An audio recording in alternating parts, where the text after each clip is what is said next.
ప్రభు అయిన యేసుక్రీస్తు శుభనామంలో churches of God దేవుని సంఘాల యొక్క విశ్వాసులకు ఈ యొక్క ఉపన్యాసాల పరంపరకు ఆహ్వానం తెలియజేస్తున్నాను. డాక్ట్రినల్ ప్యాటర్న్ లేక doctrine of churches of God అనేటువంటి అంశాన్ని మనము చర్చిస్తున్నాం.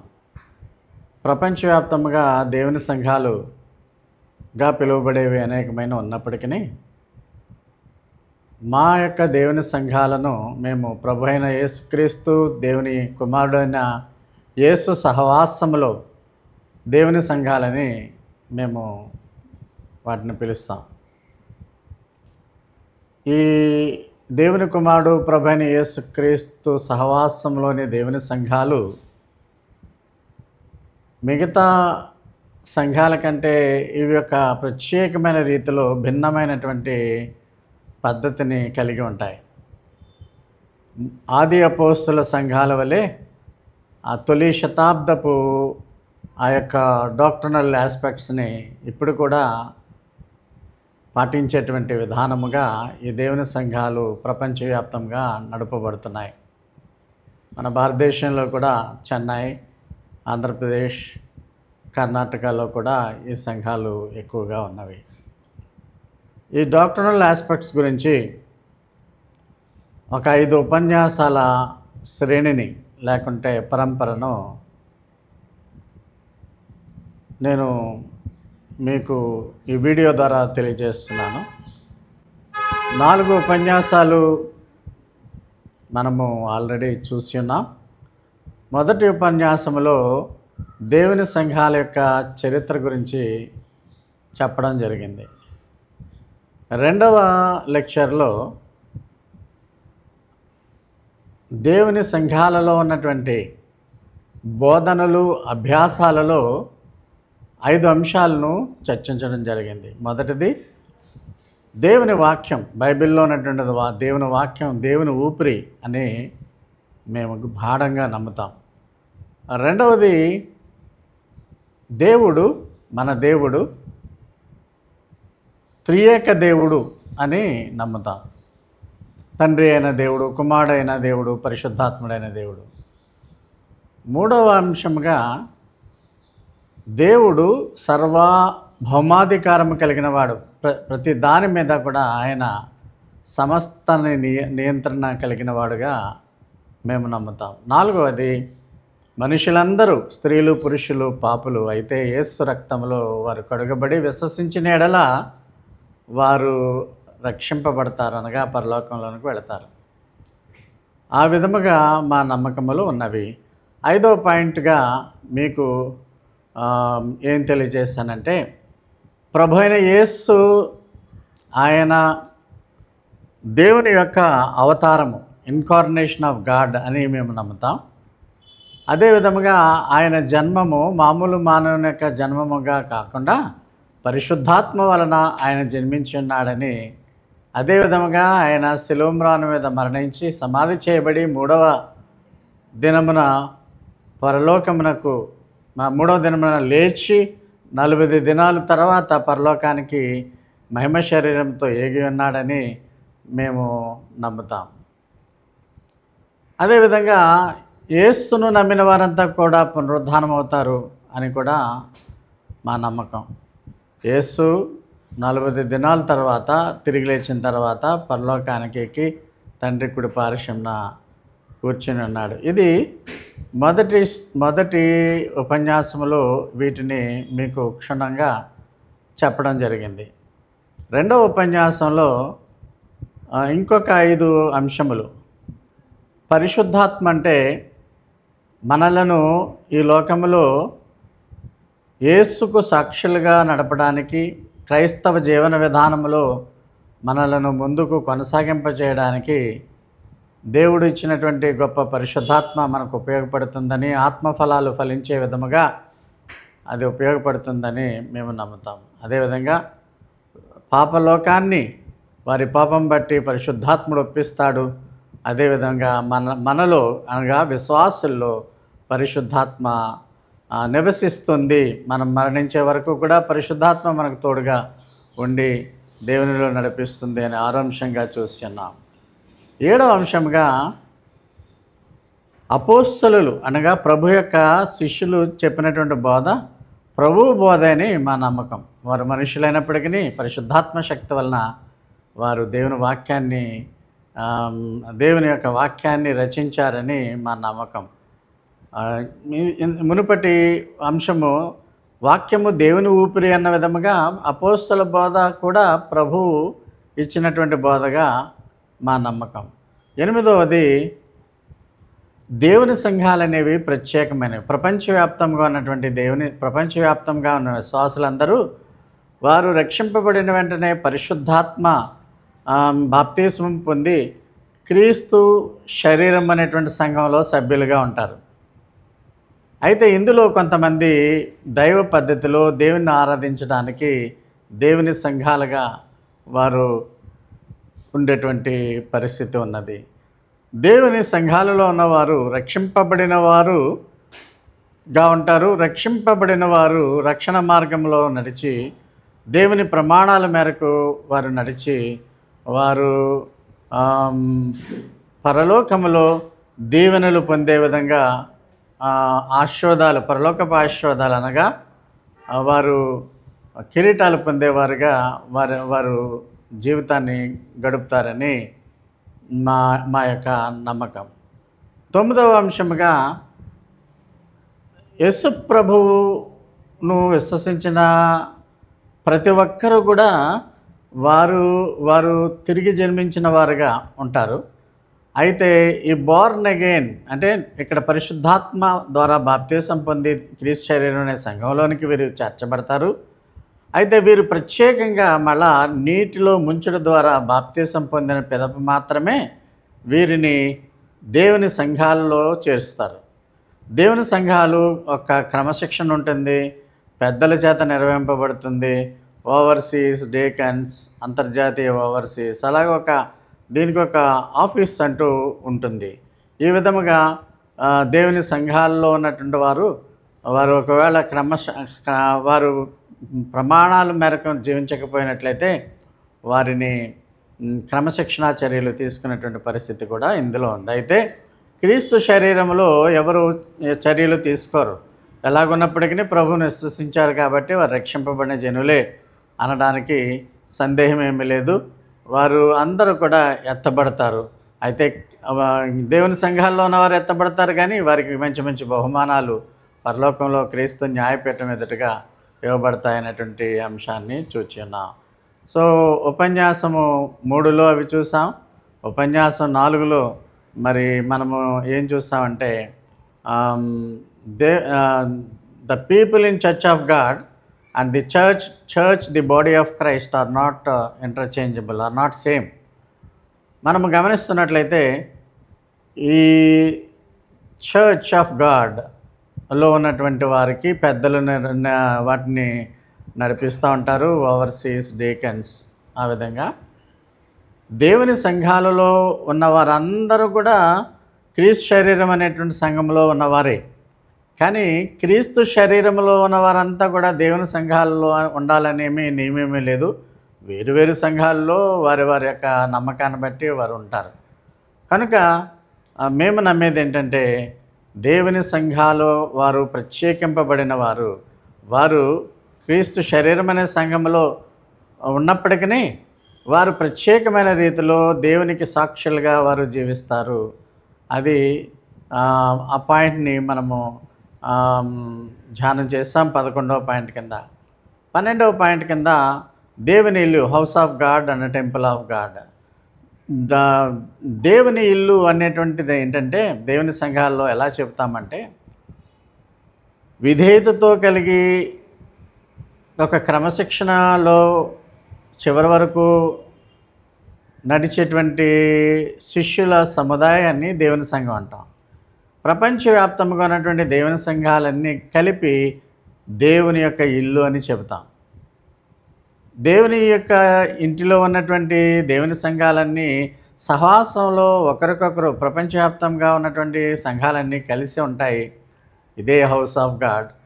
దీనినే మనము దేవుని మందిరం అని చెప్పవచ్చును. చర్చ్ ఆఫ్ గాడ్ వారికి నిర్దేశించిన ప్రమాణాలు బైబిల్ ప్రమాణాల ప్రకారం నడుచుకోకపోతే ఉనికిని కోల్పోతుంది. అదేవిధంగా హౌస్ ఆఫ్ గాడ్ కూడా ఉనికిని కోల్పోవచ్చు. కానీ క్రీస్తు శరీరం అనే సంఘము అది విశ్వవ్యాప్తంగా కంటికి కనిపించకుండా అటులనే ఉంటుంది.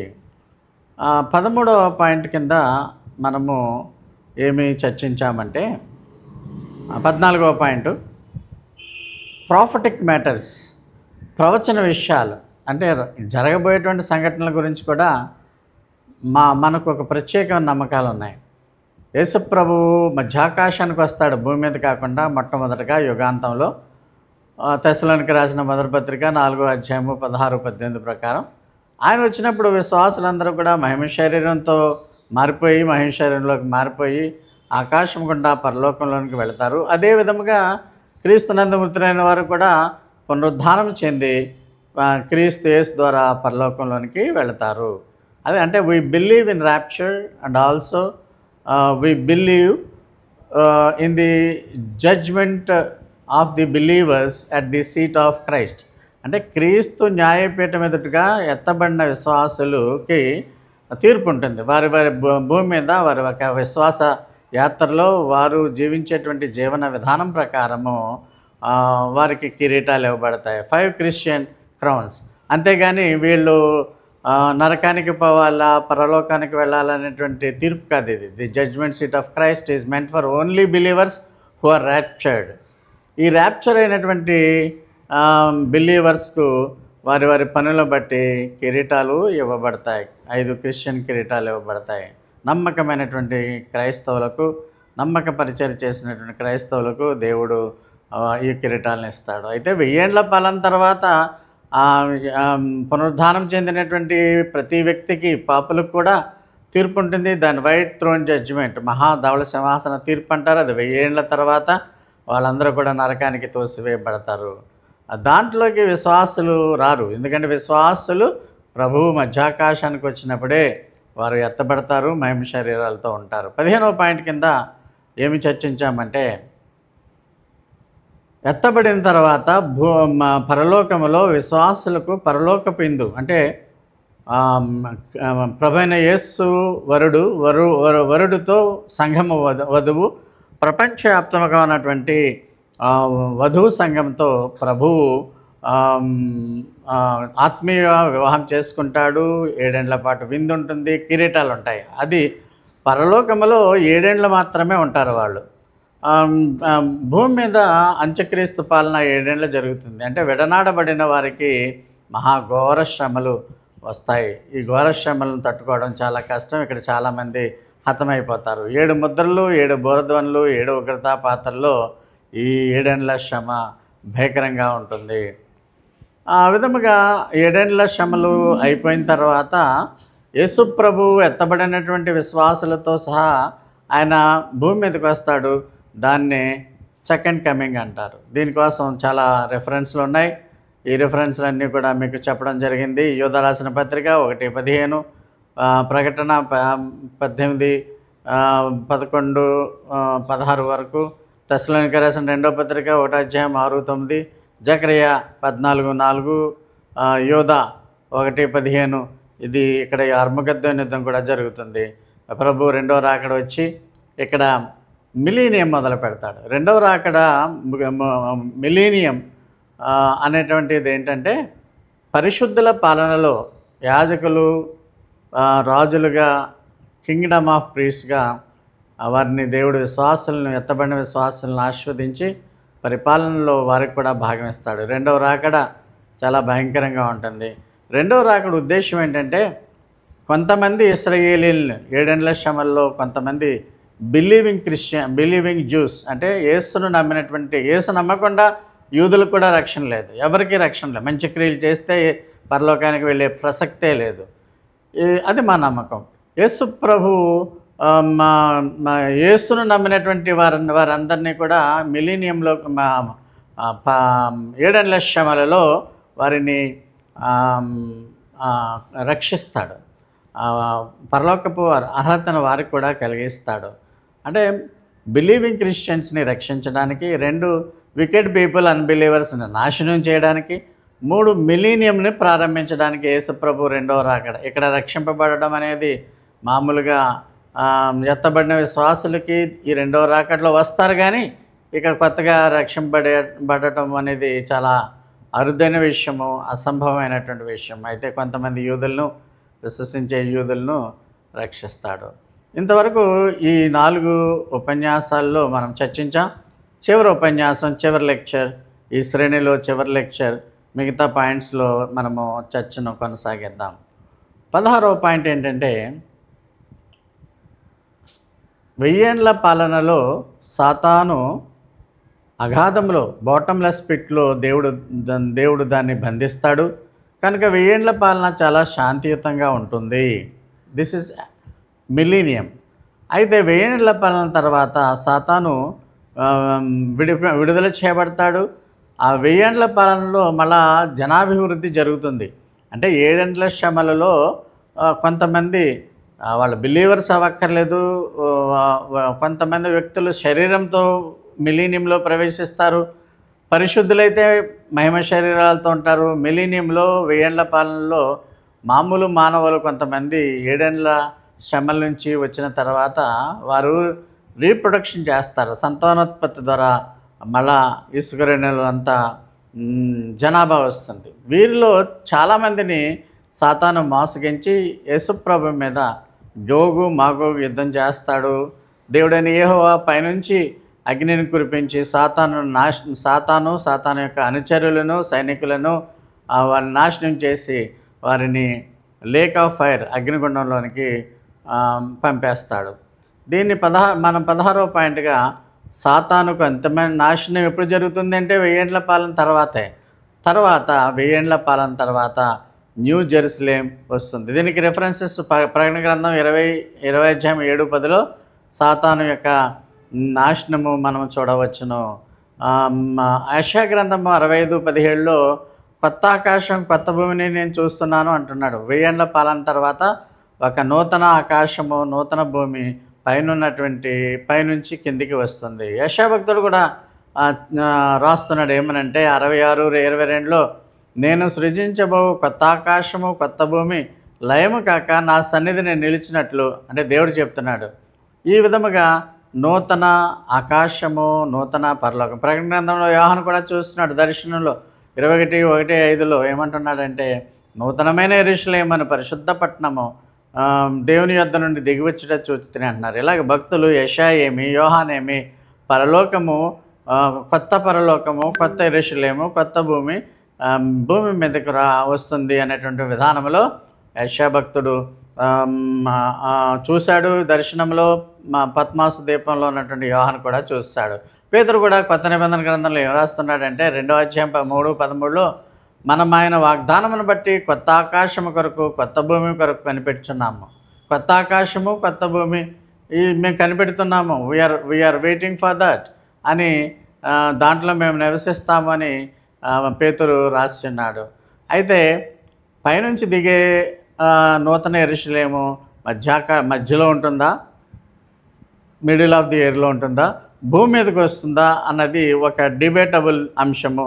మనము ఏది ఏమైనప్పటికీ కొత్త భూమి, కొత్త ఆకాశము, కొత్త యెరూషలేము ఏర్పడుతుందని 1000 ఏండ్ల తర్వాత వాక్య ప్రకారము మేము దానిని నమ్ముతున్నాము.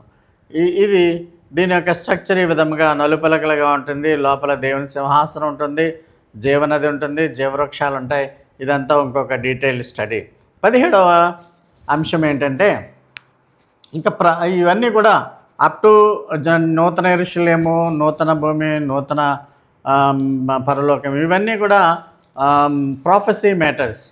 అంటే ఎత్తబడినప్పటి నుంచి న్యూ జెరూసలేం వరకు కూడా ప్రాఫెసీ మ్యాటర్స్, బైబిల్లో ఉన్నవన్నీ కూడా సత్యాలు, అవి జరుగుతాయి అని దేవుని సంఘాల్లో ఉన్న విశ్వాసులందరము మేము నమ్ముతాం. ఇంకా ఈ దేవుని సంఘాలు నడపడం, చర్చెస్ ఆఫ్ గాడ్లో జరిగేటువంటి కార్యక్రమాలు, దేవుని మహిమ ఆరాధన ఎలా చేస్తారు అన్నటువంటి అంశాలను మనం ధ్యానం చేయబోతున్నాం.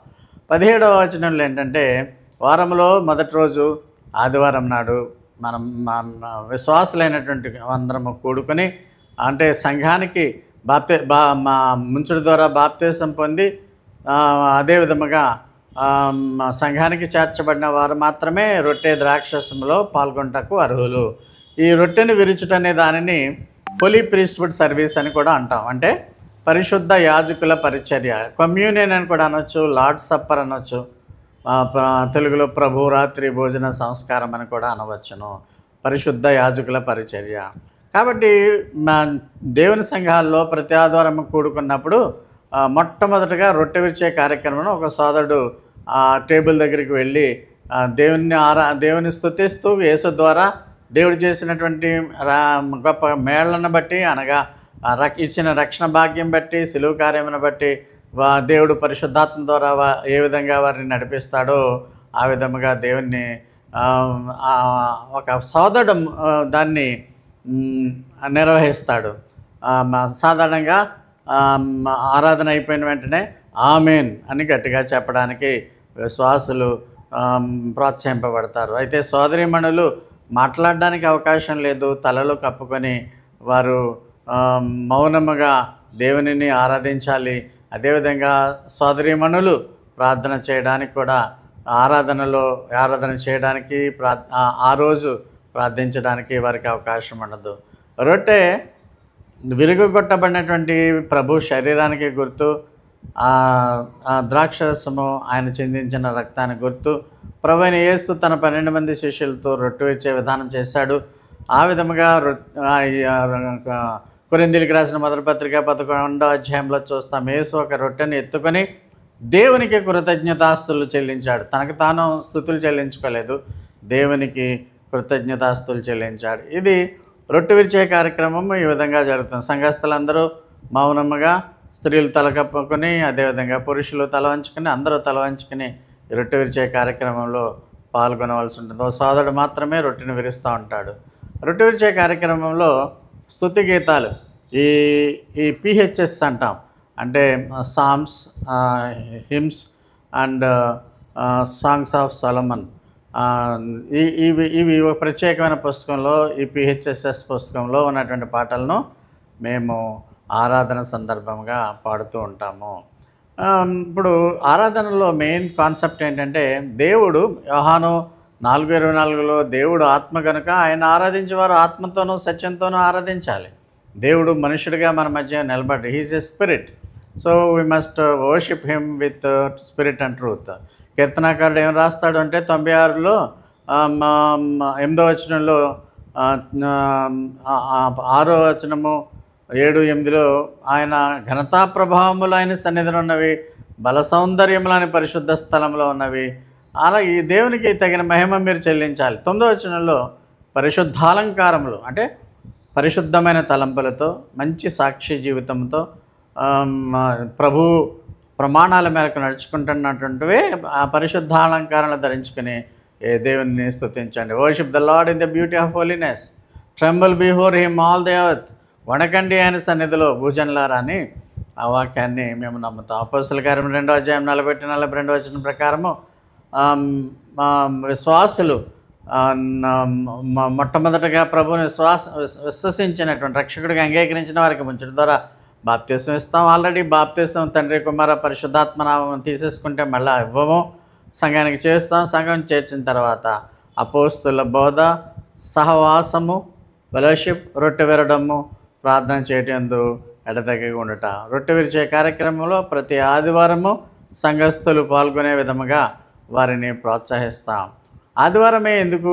సబాతు బడి, సబాతు దినము శనివారం కదా అంటే ప్రభు రెజరక్షన్ రోజు ఆదివారం నాడు రొట్టె విరడము ప్రభు నేర్పించి ఉన్నాడు. అపోస్తలుల కార్యములు 20వ అధ్యాయం 7వ వచనంలో, ఆదివారమున మేము రొట్టె విరుచుటకు కూడుకున్నప్పుడు, on the first day of the week we gathered with local believers to share the Lord supper, break the bread అనమాట. బ్రేకింగ్ ఆఫ్ ది బ్రెడ్ ఆదివారం నాడు మాత్రమే, ప్రతి ఆదివారము చేయాలి. నెలకు ఒకసారి లేదా సంవత్సరానికి ఒకసారి ఆ విధముగా ఉండదు. దేవుని సంఘాలలో ప్రతి ఆదివారము ప్రభువుని జ్ఞాపకం చేసుకుంటూ దేవుడైన యెహోవాకు, ఆయన ఘనతకు మహిమ చెల్లించాలి. మొదటి కొరింథీయులకు రాసిన పత్రిక 11వ అధ్యాయము 2:18 వరకు స్త్రీలు ముసుగు వేసుకుని మౌనముగా దేవుని ఆరాధించాలన్నటువంటి దాన్ని మేము నమ్ముతాం. ఉమెన్స్ లిబరైజేషన్, స్త్రీకు హక్కులు ఉన్నాయి, పురుషుడితో పాటు స్త్రీలు కూడా సమానులే, వారు కూడా ప్రీచింగ్ చేయవచ్చు అనేటువంటి విధానము దేవుని సంఘాలలో ఉండదు. వాటికి ఆధారము 11వ అధ్యాయము, కొరింథీయులకు రాసిన పత్రిక 11వ అధ్యాయం 2:18 అవి దేవుని ఊపిరి, ప్రభు యొక్క బోధని మేము నమ్మి పాటిస్తాము. కొరింథీయులకు రాసిన మొదటి పత్రిక 11వ అధ్యాయం 29వ వచనంలో కూడా మనము ఆయన శరీరాన్ని జ్ఞాపకం చేసుకుంటున్నాం, రక్తాన్ని జ్ఞాపకం చేసుకుంటున్నాం. అదంతా కూడా ఇక్కడ మొదటి కొరింథీయులు 11:29లో ఉన్నది. Women should be silent in the worship. దేవుని సంఘాలలో, మా సంఘాలలో స్త్రీలు మాట్లాడరు. వర్షిప్ రోజున వారు స్త్రీల మీటింగ్లో మాట్లాడుకోవచ్చు, సండే స్కూల్లో మాట్లాడుకోవచ్చు, ప్రత్యేకమైన యూత్ సర్వీసుల్లో వారు ప్రసంగాలు చేయవచ్చును. కానీ సండే వర్షిప్లో వారు సైలెంట్గా ఉండాలన్నది మొదటి కొరింథీయులు 14:34-38 వచనాలు ప్రకారం అది బేసిస్గా తీసుకుని ఆ విధముగా వారు నెమ్మదిగా ఉండాలి అనేటువంటిది నమ్ముతాము. ఫిలిప్పీలకు రాసిన పత్రిక 3వ అధ్యాయము 3వ వచనంలో మేము ఆత్మ ద్వారానే దేవుణ్ణి ఆరాధిస్తాము అని ఇక్కడ తెలియజేయబడింది. హెబ్రీయులకు రాసిన పత్రిక 10వ అధ్యాయం 19-22లో దేవుడు ఆయన పరిశుద్ధ రక్తం వలన మేము ఆ పరిశుద్ధ స్థలంలోనికి ధైర్యంగా ప్రవేశిస్తున్నాము. మోస్ట్ హోలీ ప్లేస్లోకి మేము ప్రవేశించి ప్రతి ఆదివారము దేవుణ్ణి ఆరాధిస్తున్నాము అనేటువంటిది నమ్ముతాము. 18వ ఏంటంటే other activities on the Lord's day. ప్రభు దినమునందు ఇంకా కొన్ని కార్యక్రమాలు జరుగుతాయి.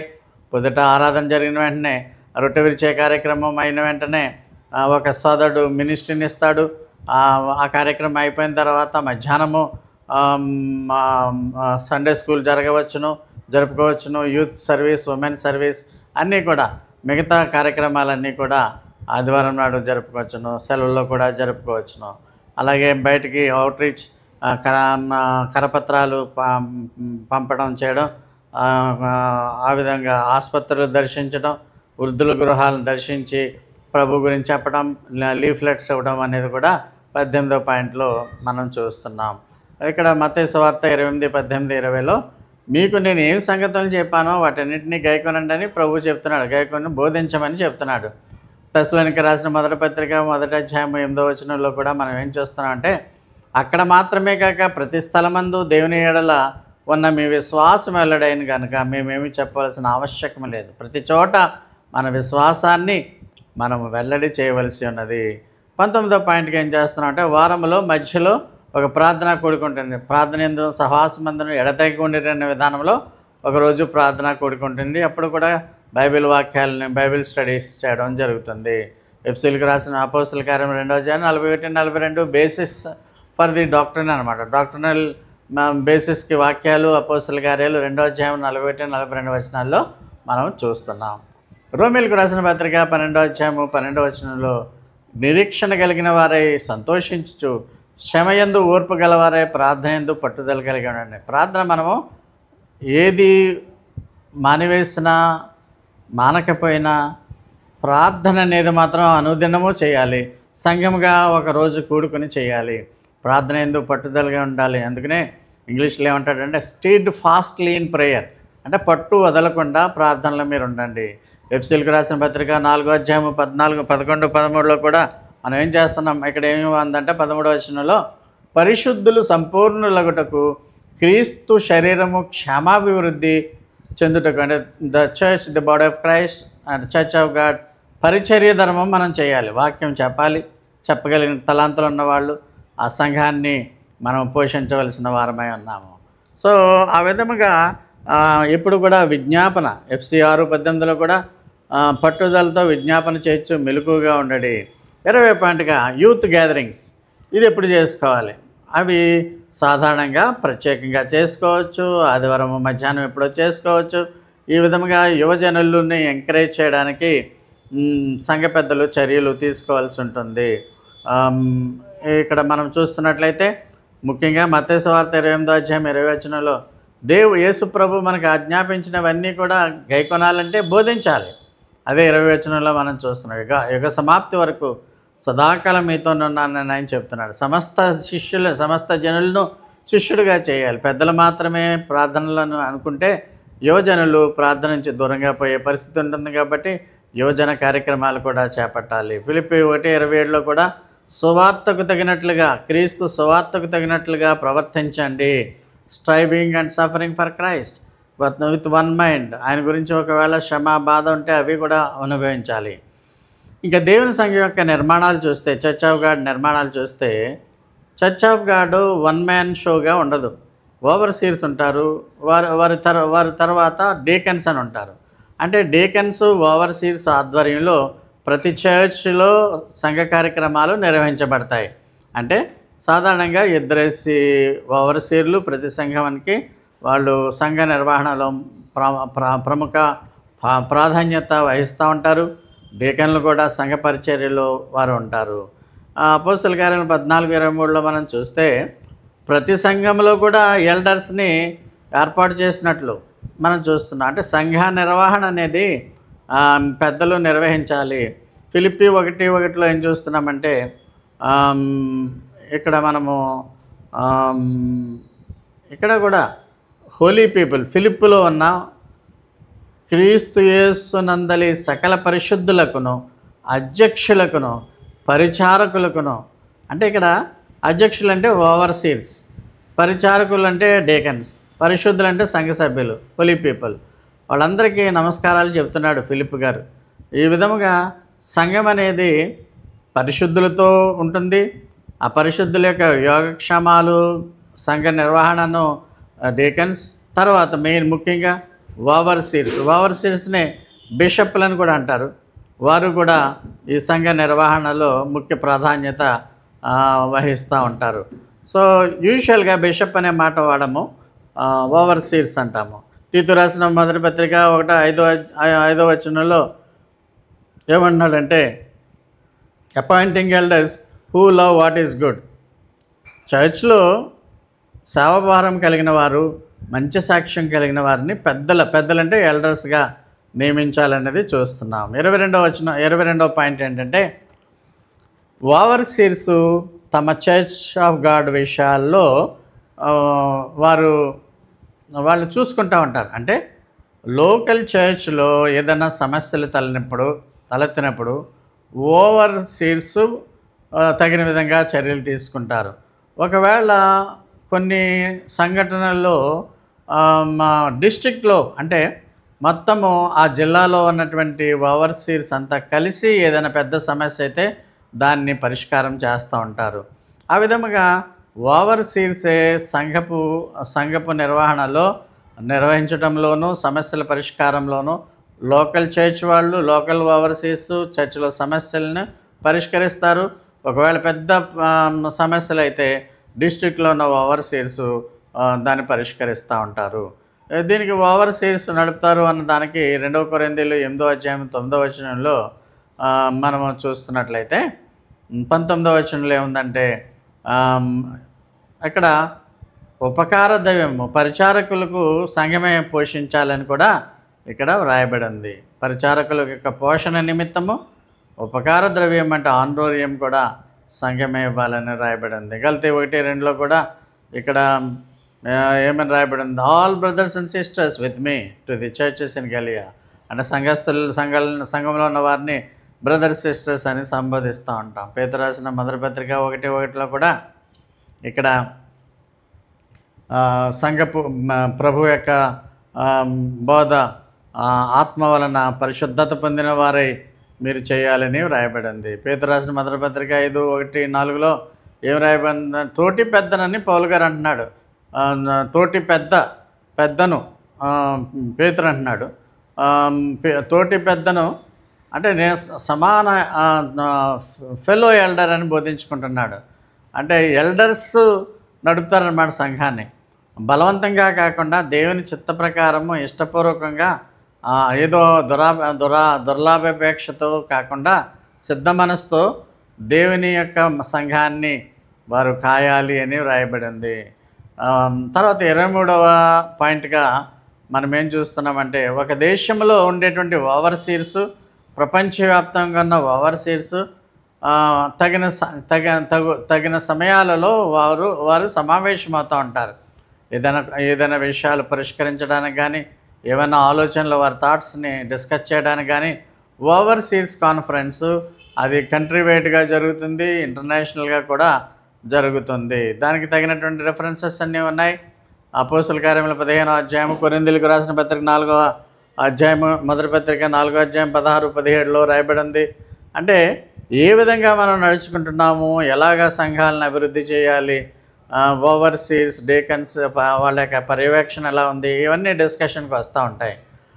కొన్ని అనుమానాలు తప్పుడు బోధల గురించి కూడా సరిదిద్దడానికి ఈ ఓవర్సీస్ కాన్ఫరెన్స్ ఉపయోగపడుతుంది. మొదటి కొరింథీయులు 11, 16లో ఏమని రాయబడిందంటే, ఎవడైనాను కలహప్రియుడిగా అంటే గొడవలు పెట్టేవాడుగా దేవుని సంఘాలలో ఉన్నప్పుడు వాడిని గద్దించాలి.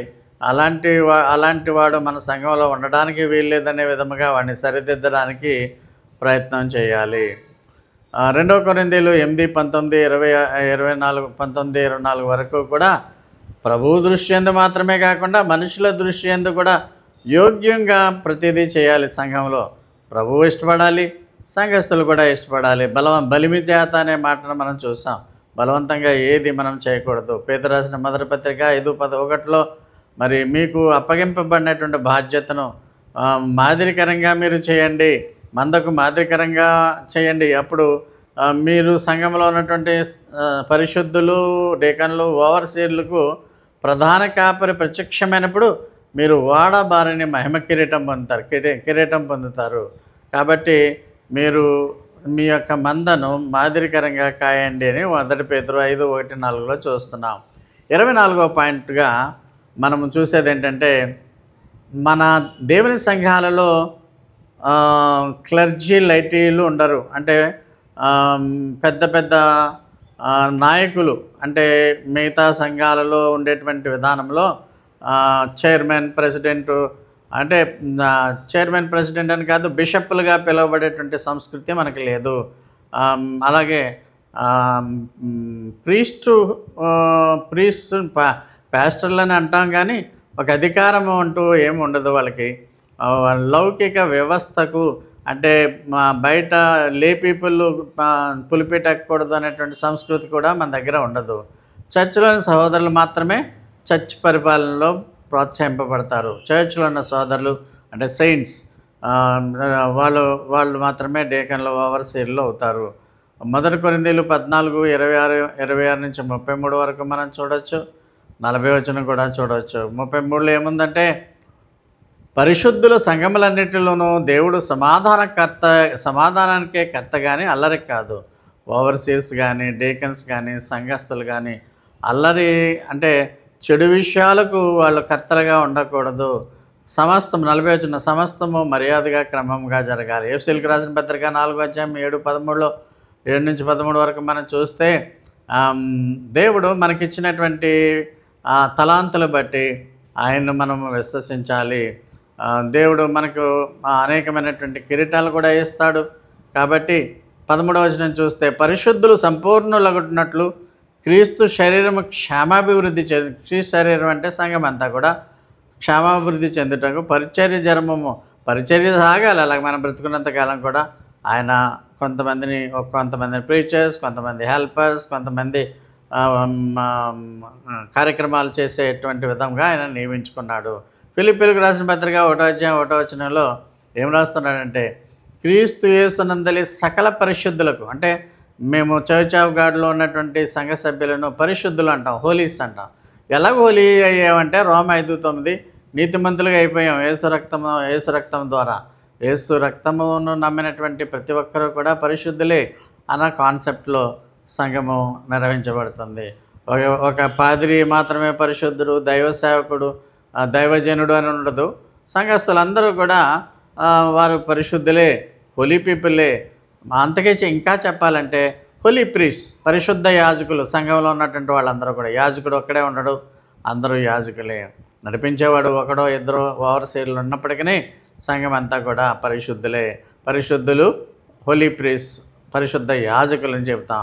పేతురు రాసిన మొదటి పత్రిక 5వ అధ్యాయం 1వ వచనంలో కూడా ఎల్డర్స్ సంఘానికి కూడా కొన్ని మాటలు చెప్పాడు. 25వ పాయింట్గా, సంఘము దేవుని సంఘాల్లో ఆమోదింపబడిన పరిచర్య సోదరులకు ఆర్థిక సహాయాన్ని అందిస్తారు. అంటే ఈ full time missionaries, gospel workers అని ఉంటారు. ఈ ప్రభు పరిచర్య చేసే వారందరికీ కూడా ఆర్థిక సహాయము సంఘస్థుల నుంచే రావాలి. ఎవరో బయట వెళ్ళి కానుకలు పోగేసుకునే విధానం ఉండదు. ఎవరికి వాళ్ళ మీలో మీరే కానుకలు పోగు చేసుకోండి అనే విధముగా సంఘమే ఈ ఫైనాన్షియల్ నీడ్స్కి బాధ్యత తీసుకోవాలి. ఆ విధముగా మరి మిషనరీలు ప్రయాణాలు చేస్తూ ఉంటారు, వాళ్ళు సంఘాలే భరించాలి. అపోస్తుల కార్యములు 13వ అధ్యాయం 2వ వచనంలో బర్నబాను సౌలును పిలిచిన పనివారిని నాకు ప్రత్యేకపరచడని వారితో చెప్పాను. అంతటా వారు ఉపవాసం ఉండి వారి మీద చేతులుంచి వారిని పంపిరి. అంటే మనం ఇక్కడ చూస్తున్నట్లయితే సేవకులు ప్రయాణాలు చేస్తూ ఉంటారు. ఆ ప్రయాణాలకు వారి యొక్క అవసరాలకు సంఘమే కానుకలు వేసుకోవాలి.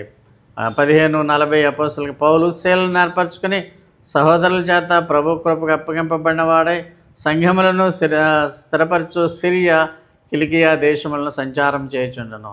దేవుని సేవకులు ఎంతో కష్టపడి ఆయన యొక్క ఆ వాక్యాన్ని బూదిగంతాల వరకు కూడా నడపడానికి ఎంతో ప్రయాసపడతారు.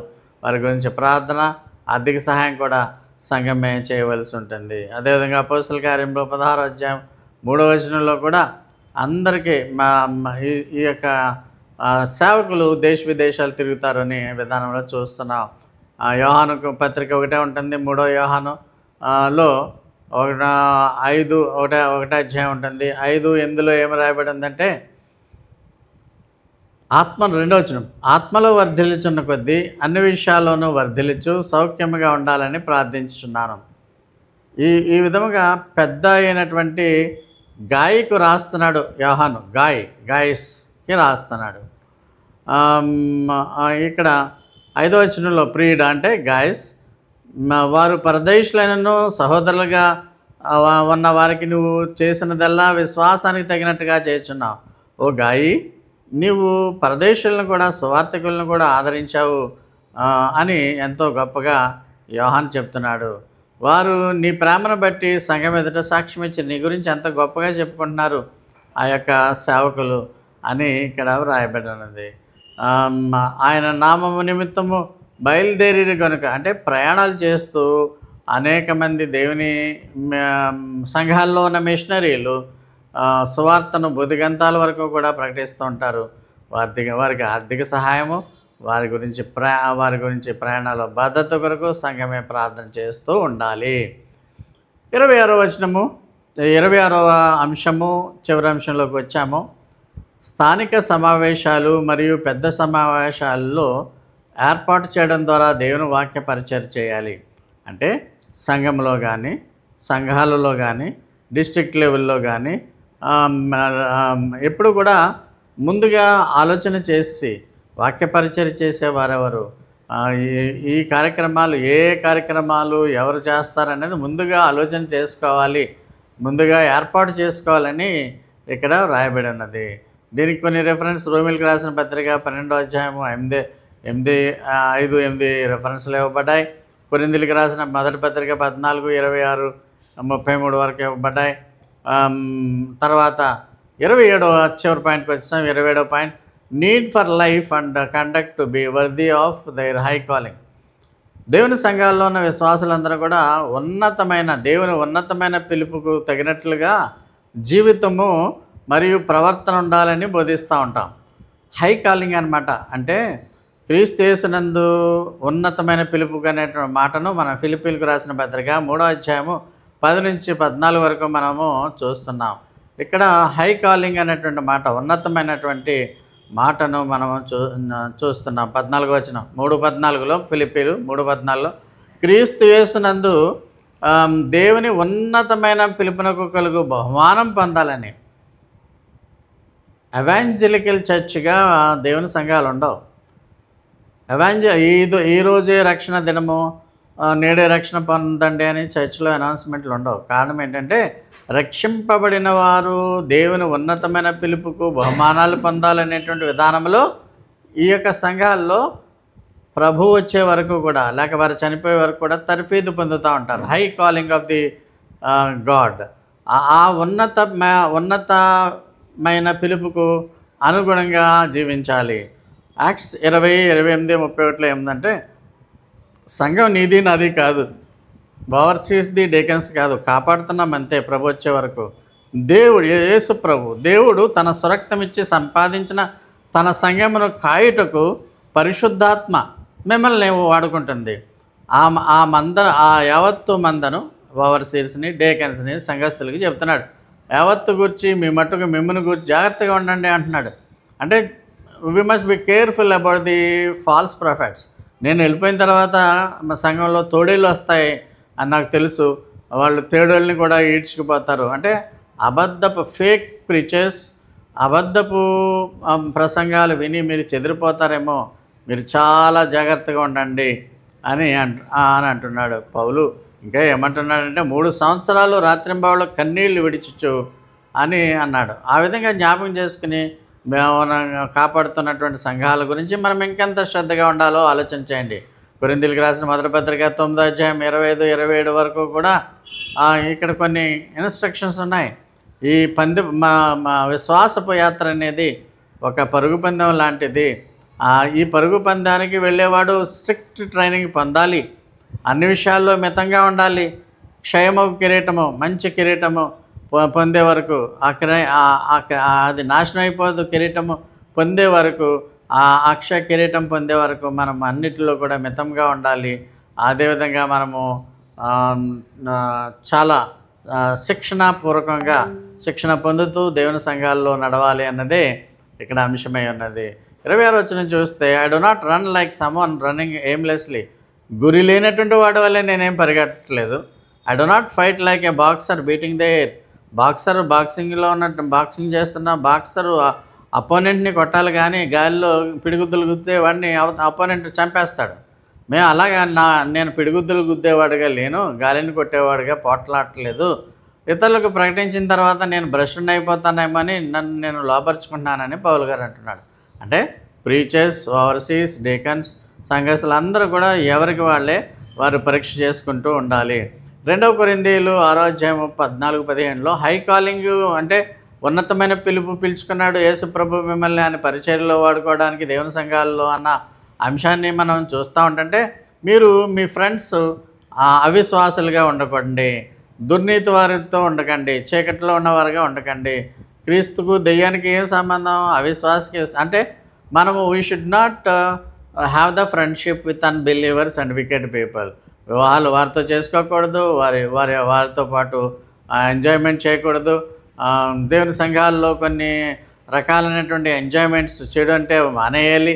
ఆ విధముగా మనము విగ్రహాల జోలికి వెళ్లకుండా ఉండాలి.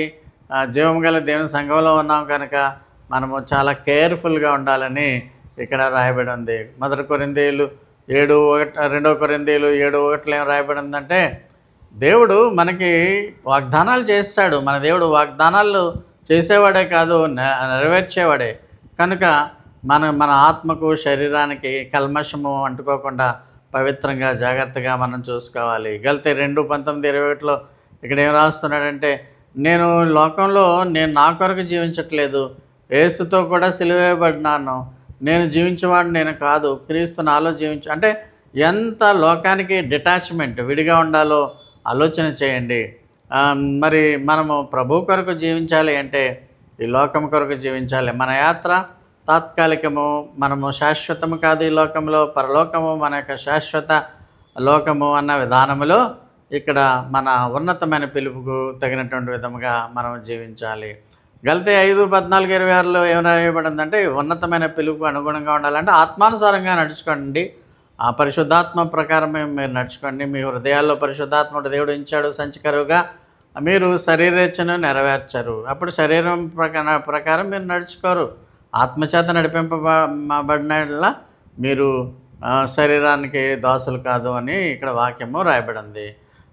2 తిమోతి 2:21-22 ఏముందంటే, న్యాంగి తిమోతికి రాస్తున్నాడు ఇక్కడ ఏమనంటే, నీవు యవ్వనేచ్ఛల నుండి పారిపోము, నీవు you run away from the youthfulness అంటున్నాడు. పవిత్ర హృదయ యవనసులే కాదు, పెద్దలు కూడా దూరంగా పారిపోవాలి. పవిత్ర హృదయులై ప్రభువుకు ప్రార్థన చేయ వారితో నీతిని, విశ్వాసమును, ప్రేమను, సమాధానమును వెంటాడము అని ఇక్కడ వ్రాయబడి ఉంది. కాబట్టి ఈ యూత్ఫుల్ లస్, బాడీలీ లస్ ఇవన్నీ కూడా సంఘస్థుల్లో ఉండకుండా ఉండేటువంటి విధముగా బోధ జరుగుతూ ఉంటుంది. మొదటి యోహాను 2:15 ఈ లోకములోనైనను లోకములో ఉన్న వాటినైనను ప్రేమించకండి. అంటే సంఘస్థులందరికీ కూడా మనకి ఎటర్నల్ లైఫ్ ఉంది, ఈ లోకం శాశ్వతం కాదు, ఈ లోకంలో ఉన్న వాటిని ప్రేమించకండి అనేటువంటి విధానంలో మనకు ఉన్నతమైన పిలిపిచ్చాడు దేవుడు, పరలోక పిలుపు. అందువలన ఈ లోకాన్ని ప్రేమించొద్దు అని మనము చెబుతూ ఉంటాము. కాబట్టి ఇవన్నీ కూడా దేవుని సంఘాలకు సంబంధించినటువంటి డాక్టర్నల్ అంశాలు. మన డాక్టర్నల్లో అంటే ఇప్పుడు ఇండిపెండెంట్ చర్చెస్ లేక వేరే వేరే డినామినేషన్స్కి వాటికి సిద్ధాంతాలు ఎలా ఉంటాయో మనకు తెలియదు, కానీ ఈ దేవుని సంఘాల యొక్క సిద్ధాంతాలు ప్రతి మాటకు కూడా బైబిల్ రెఫరెన్సెస్తో ద్వారానే దేవుని సంఘాల్లో ఉంటుంది. ప్రతి దానికి ఎవిడెన్స్ ఉంటుంది. బైబిలేతర సమాచారము, బైబిలేతర ఎవిడెన్స్లు ఏమి ఉండవు. కాబట్టి దేవుని సంఘాల్లో నాయకులుగా, ఓవర్సీర్స్గా, డేకన్స్గా, సేవకులుగా, యంగ్ పీపుల్గా, స్త్రీలేమి పురుషులేమి అందరూ కూడా ఈ డాక్టర్నల్ అంశాలను నేర్చుకుంటే దేవుని సంఘాల్లో దేవుడు వారిని బాగా ఆశీర్వదిస్తాడు. God bless you all.